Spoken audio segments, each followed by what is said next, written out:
Olá, meu nome é Marcelo e este é o canal Pesquisa Plural. Bem-vindo de volta à sequência dessa aula introdutória sobre projetos e experimentos. Essa é a segunda parte, que eu já comentei no vídeo anterior, em que eu falo sobre os projetos fatoriais 2 na K e das ferramentas de modelamento e otimização. Vamos lá. Retomando, os projetos fatoriais 2 na K, eles são uma configuração especial dos projetos fatoriais, em que são analisados os efeitos e as interações de um número K de fatores, cada um com 2 níveis cada, que recebem uma denominação. O nível baixo, que é representado por esse símbolo -1, e o nível alto, que é representado por +1. Eles recebem esse nome 2 na K, pois o número de combinações entre os fatores, que também nesse contexto a gente pode chamar de tratamentos, eles podem ser calculados por essa equação. Número de tratamentos igual a 2 na K. Por exemplo, quando a gente tem um projeto fatorial com 3 fatores, um K igual a 3, a gente obtém 8 tratamentos, 8 combinações entre os fatores. Enquanto que um projeto com 5 fatores leva a 2 na 5, 32 tratamentos. E não confundir esse N com um subscrito T com o número total de experimentos. No número total de experimentos ainda a gente tem que multiplicar essas combinações pelo número de repetições. As vantagens desse tipo de projeto é que eles são simples de analisar e são úteis nos estágios iniciais da nossa pesquisa.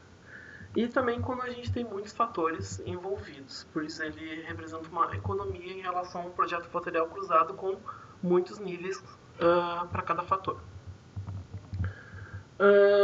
Além disso, eles são ótimos para casos onde há restrição de recursos, seja ele tempo, dinheiro ou os dois. E também eles permitem blocagem e fracionamento, que eu vou comentar adiante, que são tratamentos que respeitam e que se adequam a restrições na realização dos experimentos e levam a uma economia no número total de ensaios. Eu vou entrar um pouco em cima das vantagens.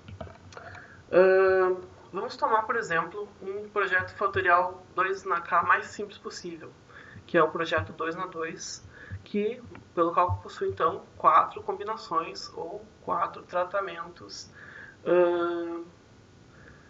4 tratamentos combinando os níveis de cada fator, que são 2 cada, né?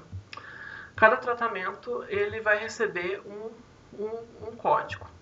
Quando os 2 níveis são baixos, nível de A e nível de B são baixos, o tratamento recebe esse nome 1, entre parênteses, para não confundir com os outros 1s que vão aparecer na tabela.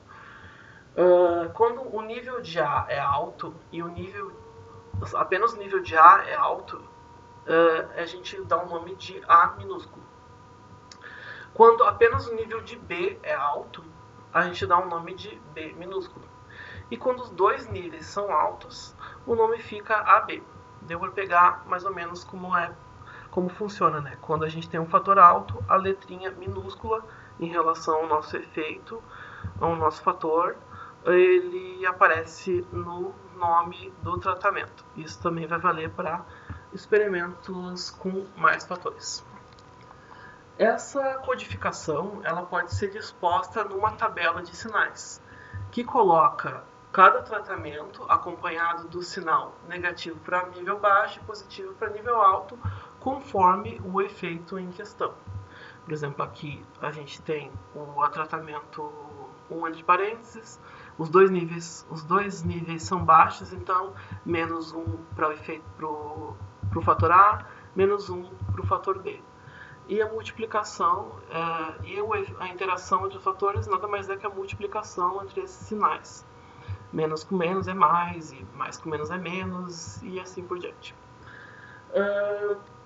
O sinal da... Essa tabela, ela nos ajuda no cálculo, que vai ser automatizado pelo software, quando a gente lida com muitos fatores.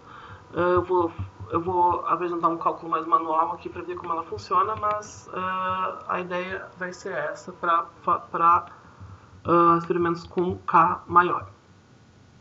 E também ela é a base para realizar a nossa blocagem e o fracionamento, que também são coisas que eu vou apresentar mais adiante. Mas antes da gente prosseguir, eu trago aqui um exemplo com contexto e números que eu acredito que ajuda no entendimento. Suponhamos que um engenheiro metalurgista ele quer avaliar a resistência ao impacto de um determinado aço, que vai estar no formato de chapas, e ele vai operar como casco de uma embarcação, entre as temperaturas de 0 e 20 graus. E, além disso, a gente quer verificar a necessidade de realizar um tratamento de normalização nas chapas e ver se isso também vai ter efeito na resistência ao impacto. Nesse ponto, eu acredito que já está ficando mais fácil identificar no enunciado o que é variável, o que é fator.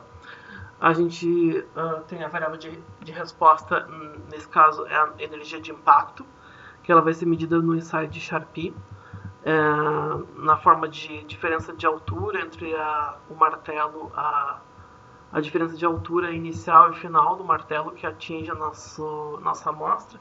Enfim, esse é um jargão mais metalurgista. Acredito que os alunos, para quem eu estou direcionando essa aula, vão estar entendendo melhor, mas não é essencial para pegar a ideia do projeto fatorial. E os fatores controláveis, o fator A, que a gente associa à temperatura, eles vão estar em dois níveis, como pede um projeto fatorial 2K, 0 graus e 20 graus. E o nível baixo é 0 graus e o nível alto 20 graus. E o fator B, a gente é a realização ou não da nossa normalização, nosso tratamento de normalização, e a gente associa o nível baixo com não fazer o tratamento de normalização, e o nível alto como sim, fazer o tratamento de normalização. Como passo da nova, a gente começa com a tabela dos dados brutos, mostrando as combinações relativas aos tratamentos, que são 4, representadas aqui por 4 cores diferentes, para ficar mais fácil, e uma repetição de triplicata, né? O que leva a um total de, se for contar aqui, óbvio, né? 12 experimentos. Em seguida, eu faço o uso da tabela de sinais apresentadas logo antes e associo com o total para cada tratamento, que nada mais é que esse total é a soma dos valores aqui para essa combinação. A utilidade da tabela, dessa tabela de sinais, é porque ela facilita o nosso cálculo, pois a gente pode calcular o contraste. E a partir do contraste a gente pode calcular o efeito de cada fator e a soma dos quadrados também, de uma forma mais simplificada. O contraste a gente calcula dessa forma. Por exemplo, o contraste do efeito A é menos 36 mais 54 menos 48 mais 59, o que resulta em 29.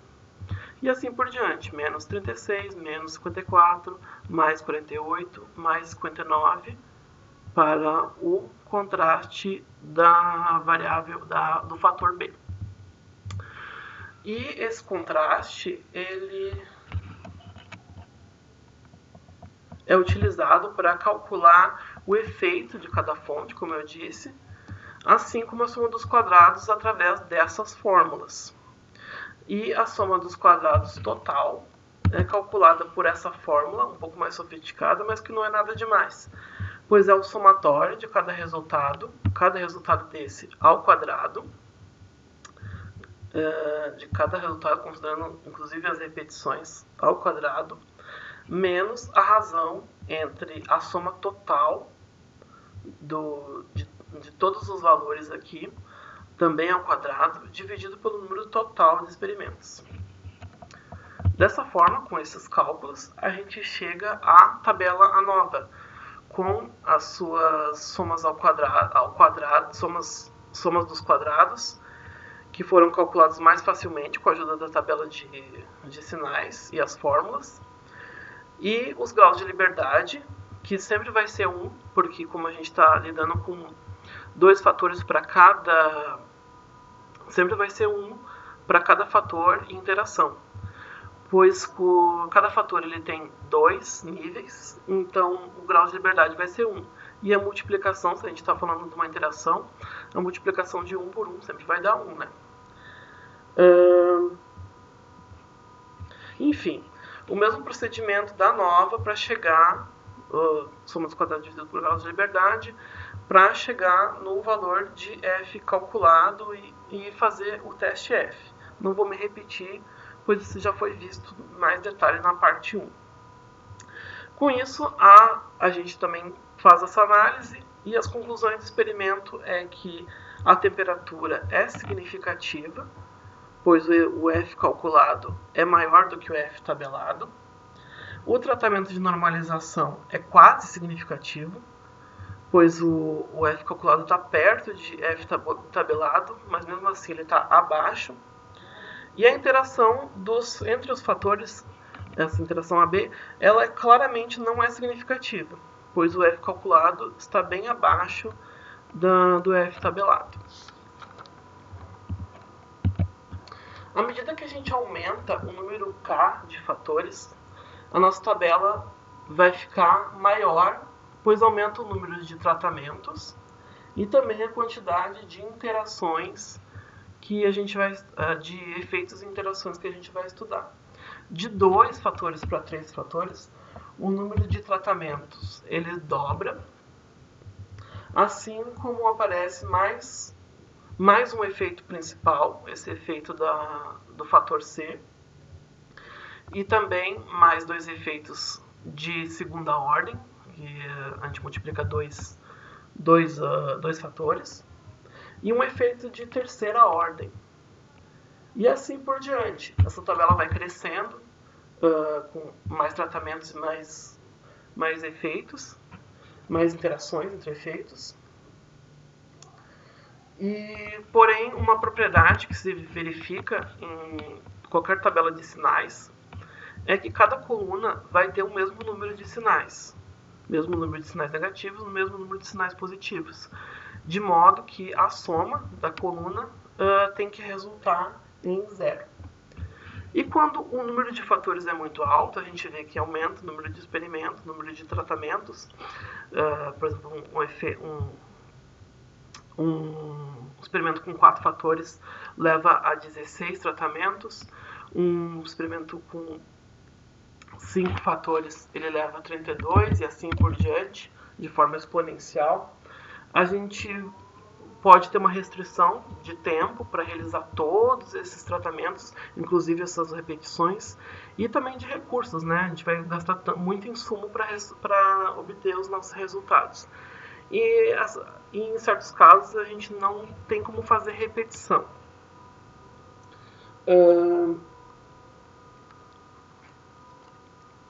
Em certos casos a gente não tem como fazer a repetição, né? E dessa forma, como não tem como fazer repetição, a gente não tem como calcular diretamente o erro associado ao experimento. Mas ele pode ser estimado através do uso dos efeitos das interações de maior ordem, pois geralmente elas não são significativas para o nosso sistema e elas também são de difícil interação. Por exemplo, vai ser difícil a gente interpretar a interação que existe entre 4, 3 fatores, já é um pouco mais complicado. Imagina com 4, 5, etc. E daí então a média quadrada, a variância dessas interações de alta ordem, ela é aproximadamente igual à média quadrada do erro.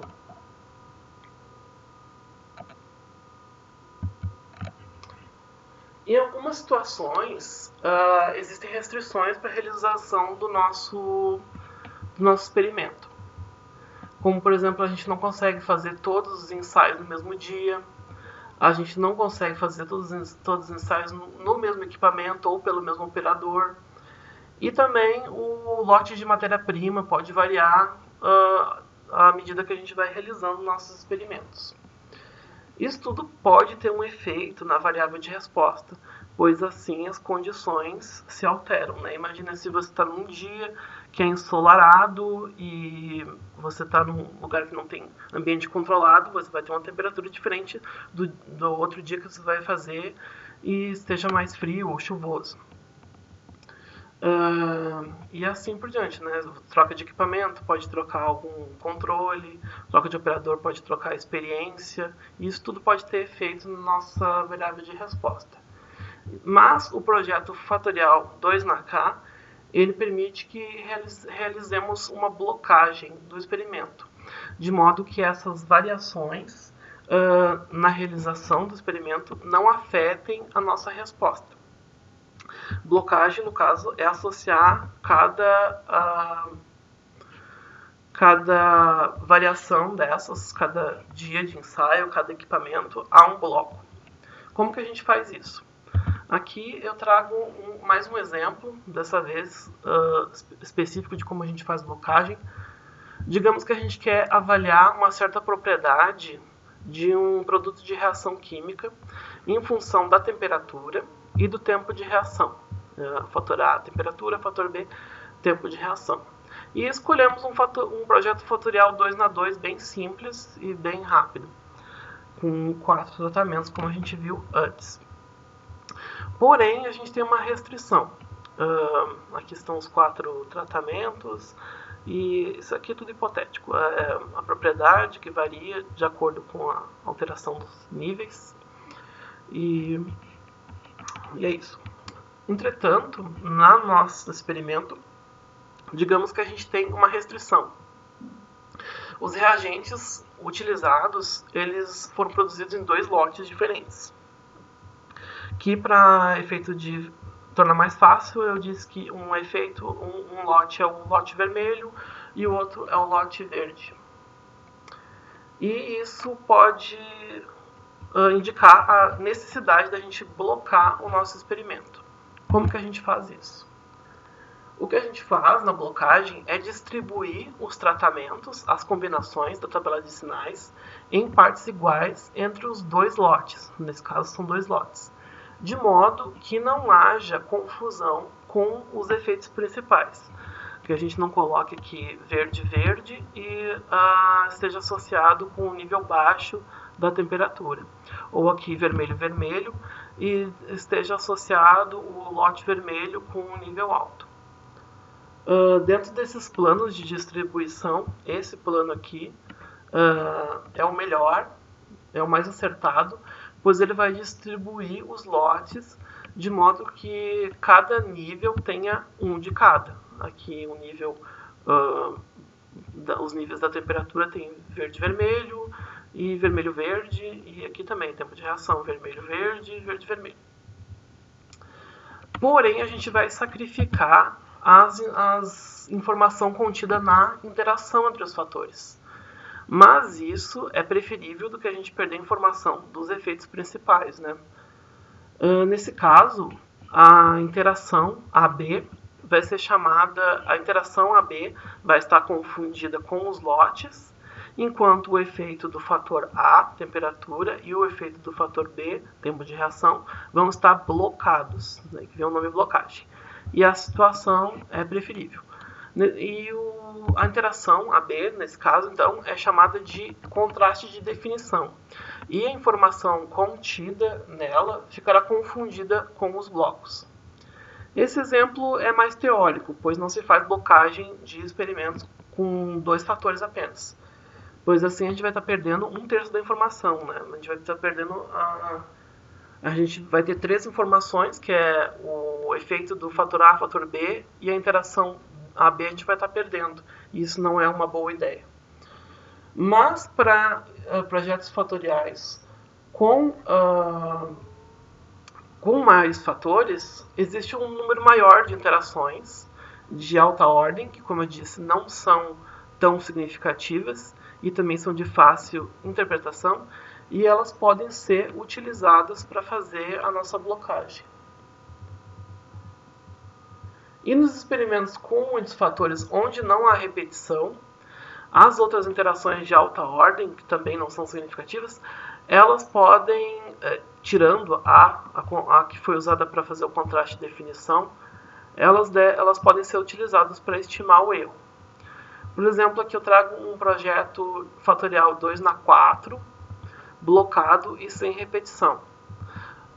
O contraste de definição vai ser o efeito ABCD, e as interações de terceira ordem, elas vão ser utilizadas, somadas, para estimar o nosso erro. E o que vai restar para fazer a nossa análise de significância por ANOVA são os efeitos principais e a interação e as interações de segunda ordem. Bem, como dito anteriormente, ao aumentar o número de fatores num projeto fatorial 2 na K, aumenta-se o número de tratamentos, conforme a forma 2 na K, né? E também aumenta a variedade de interações de ordem cada vez maior. O que não faz sentido estudar essas ordens com baixa importância e baixa significância, pois elas não adicionam muito ao nosso experimento. E isso pode acontecer com interações a partir de terceira ordem.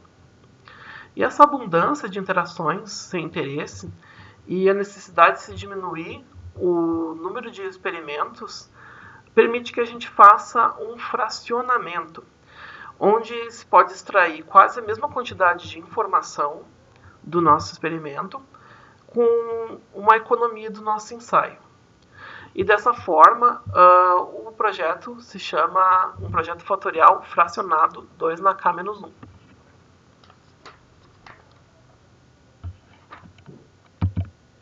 Rapidamente, o que a gente faz para realizar um fracionamento, a gente divide o experimento em 2 blocos iguais, usando a interação de maior ordem, ou seja, fazendo uma blocagem, e depois a gente sorteia e ensaia apenas um dos blocos, fazendo assim com que a gente fique apenas com metade dos experimentos. Um pequeno exemplo aqui de um projeto fatorial 2 na 3, que resulta em 8 ensaios, porém a gente tem recursos só para metade disso, só para realizar 4 ensaios. O que a gente faz é dividir em 2 blocos, aqui eu deixei um bloco azul, um bloco amarelo, e por sorteio, digamos que a gente ensaia apenas o bloco amarelo. Assim está feito o nosso fracionamento. Porém, existem algumas consequências que podem ser problemas.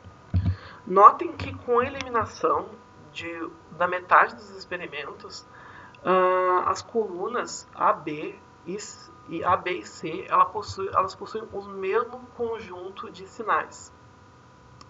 Dizemos então que a interação AB e o efeito de C, eles estão vinculados. E se analisar, os sinais também eles são iguais para os pares de colunas B e AC e A e BC. Isso é algo que independe do resultado do nosso sorteio. Se a gente tivesse sorteado o bloco relativo ao lote azul, também haveria essa vinculação. Isso pode ser problemático, porque quando há vinculação, a gente não tem como dizer de onde que vem o efeito dentro desse vínculo. Nesse primeiro par vinculado que eu mencionei, se houver efeito significativo de AB e de C, não tem qual afirmar quais deles é o que contribui mais para a significância. Por isso, alguns cuidados devem ser tomados para se poder usar um projeto fatorial fracionado sem comprometer a qualidade do experimento. Por exemplo, a gente não pode vincular dois fatores importantes entre si e isso pode ser obtido ao vincular um efeito ou interação importante com uma interação de alta ordem, que são aquelas que têm baixa significância. Em experimentos com maior número de fatores, como a gente tem mais interações não significativas de alta ordem, isso não é um problema, pois a gente dispõe dessas interações de alta ordem que nos dá várias opções para blocagem e para o fracionamento. E digamos que acima de 5 fatores já se torna vantajoso fazer blocagem e fracionamento. Chegamos então até o último conteúdo da aula, que fala das últimas etapas do nosso experimento, depois de planejar, escolher o tipo dele, executar e analisar. E por muitas vezes a gente quer modelar a relação que existe, que a gente definiu como significativa lá no nossa análise de variância, nossa nova. E também a gente quer otimizar a escolha dos fatores controláveis de modo a ter o melhor da nossa variável de resposta. Dentro das diversas técnicas de modelamento, a regressão é uma das mais populares e amplamente utilizadas. Ela gera um modelo matemático em cima da relação de causa e efeito que existe entre a variável de resposta e os fatores controláveis. A nova, ela é mais voltada para essa parte de análise da significância.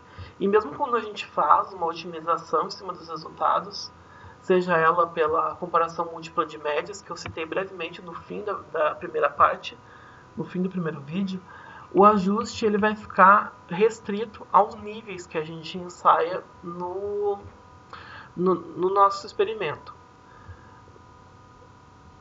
Por sua vez, quando a gente usa regressão, ela nos dá mais liberdade, mais possibilidade, pois é possível achar um ajuste ótimo interpolado entre os níveis dos fatores controlados que foram testados. Porém, diferente da ANOVA, a regressão ela admite apenas fatores controláveis quantitativos, sendo em alguns casos possível fazer uma codificação binária. A estratégia por trás do modelamento por regressão consiste em supor que cada variável de resposta é definida por uma função polinomial dos fatores controláveis. Tendo isso em mente, a gente precisa definir os coeficientes de um modelo, que pode ser linear, quadrático ou um modelo linear, que envolve logaritmos ou exponenciais, por exemplo. E aqui eu trago uma ilustração de um conjunto de dados que a gente quer modelar, e como primeira tentativa a gente usa um modelo linear. A regressão, ela calcula os coeficientes da reta, assim como esse coeficiente de determinação R ao quadrado, que nos dá uma ideia de quão ajustado, de quão adequado é esse modelo para nós. E quanto mais perto de 1, melhor esse modelo descreve o nosso conjunto, nossa relação entre os fatores controláveis e a variável de resposta.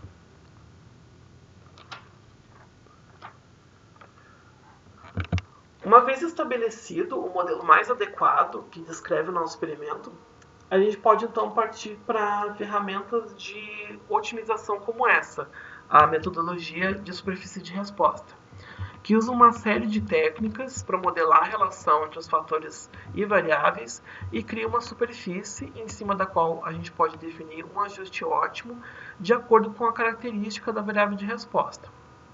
Por exemplo, na superfície aqui, se queremos minimizar nossa resposta, a gente procura níveis nessa região anterior do gráfico, enquanto se a gente quiser maximizar, a gente procura uma solução nessa outra ponta.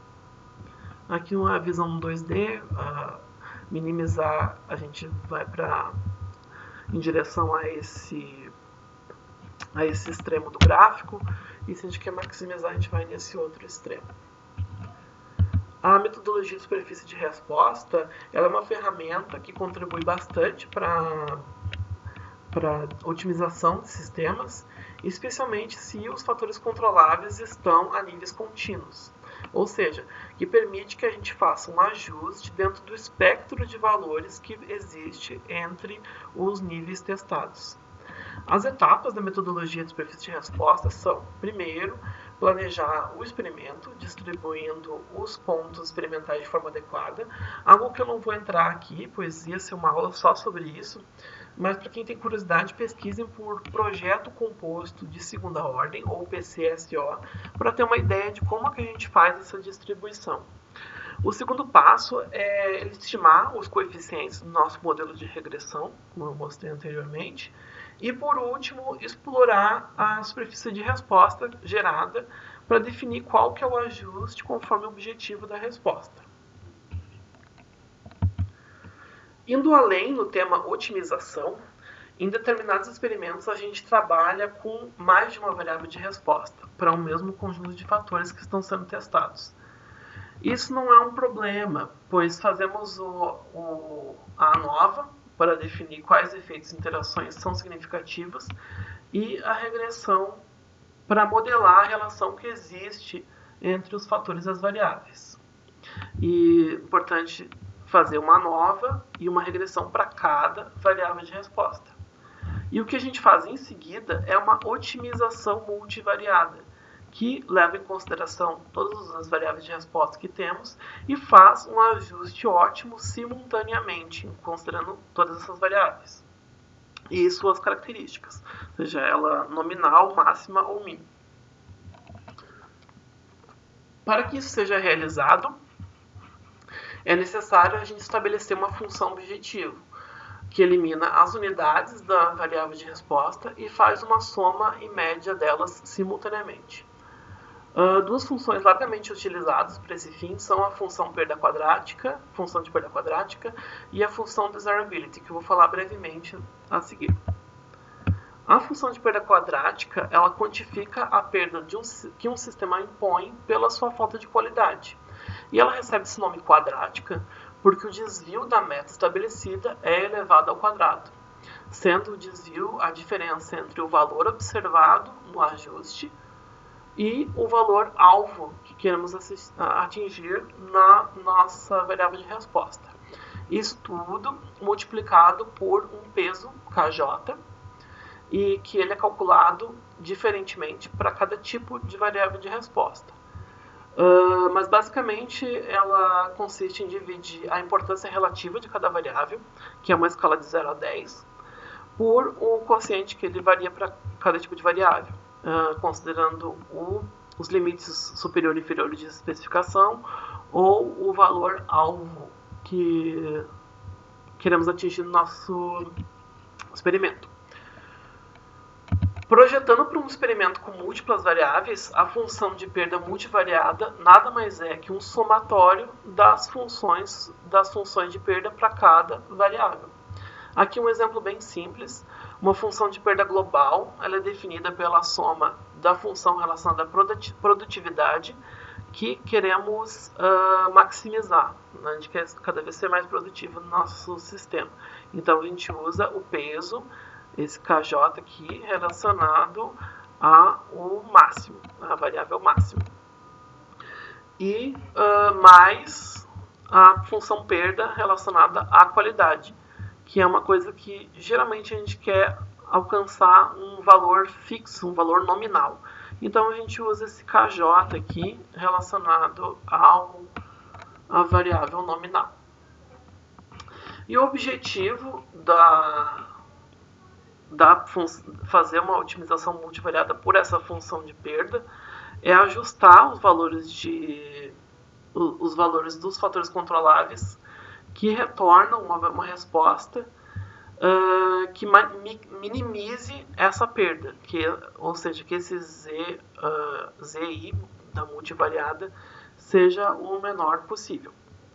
Quando se trabalha com experimentos de muitos fatores e com muitas variáveis, essa busca pelos fatores controláveis melhores e resposta melhor, ela exige uma computação através do uso dos softwares, seja ele o Excel, Minitab, enfim.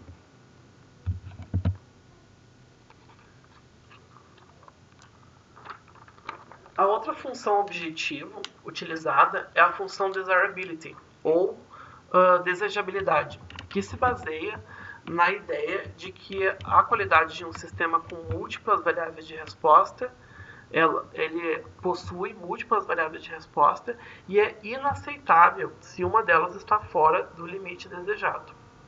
A função está definida entre 0 e 1.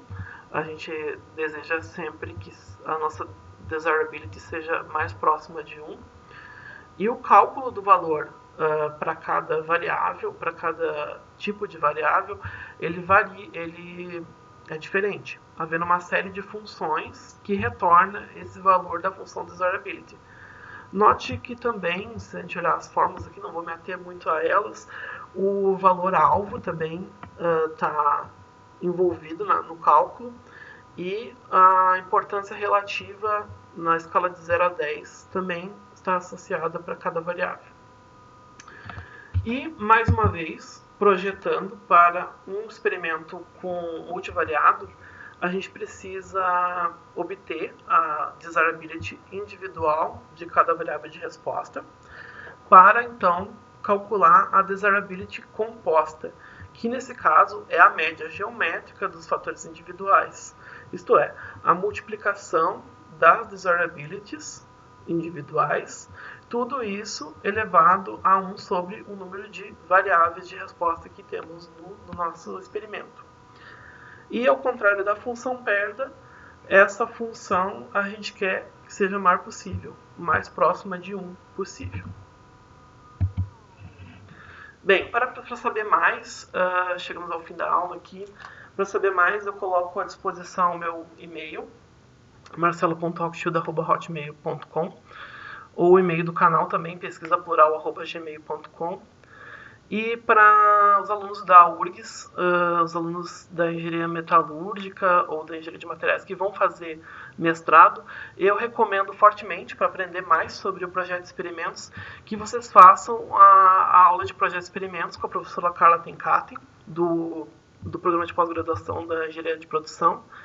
E é legal porque é uma cadeira muito transformadora nessa compreensão de como a gente faz a otimização e análise dos nossos experimentos. E também ela conta como créditos para o mestrado ou doutorado no PPG. Foi isso que eu fiz, no caso. E também eu recomendo ler o meu artigo que eu fiz como avaliação dessa disciplina, que eu usei eu uni, o objetivo do artigo na avaliação era unir a nossa área de pesquisa com o projeto de experimentos, e eu fiz sobre as superfícies superhidrofóbicas, que era o tema principal do meu mestrado, e eu acredito que vocês vão identificar vários conceitos aqui que eu apresentei nessa introdução, e eu acredito que vai tornar mais fácil, quem sabe, até aplicar. Esse artigo eu vou disponibilizar através do professor apenas para os alunos da disciplina de projetos metalúrgicos. Porém, quem está assistindo esse canal que é externo a esse nicho esse público esse público da minha aula, eles podem entrar em contato por esse e-mail ou através dos comentários aqui eu posso mandar também esse artigo. Aqui são minhas referências que vão estar na descrição do vídeo abaixo. E obrigado pela atenção. Obrigado pela atenção. Eu espero que tenham gostado do conteúdo. Estou aberto a qualquer esclarecimento, dúvidas que possam ter, seja aqui nos comentários do vídeo abaixo ou pelo e-mail do canal. E é isso, pessoal. Espero que tenham gostado e que aproveitem o conteúdo nas pesquisas de vocês, seja elas no ambiente acadêmico ou na indústria. É isso, pessoal.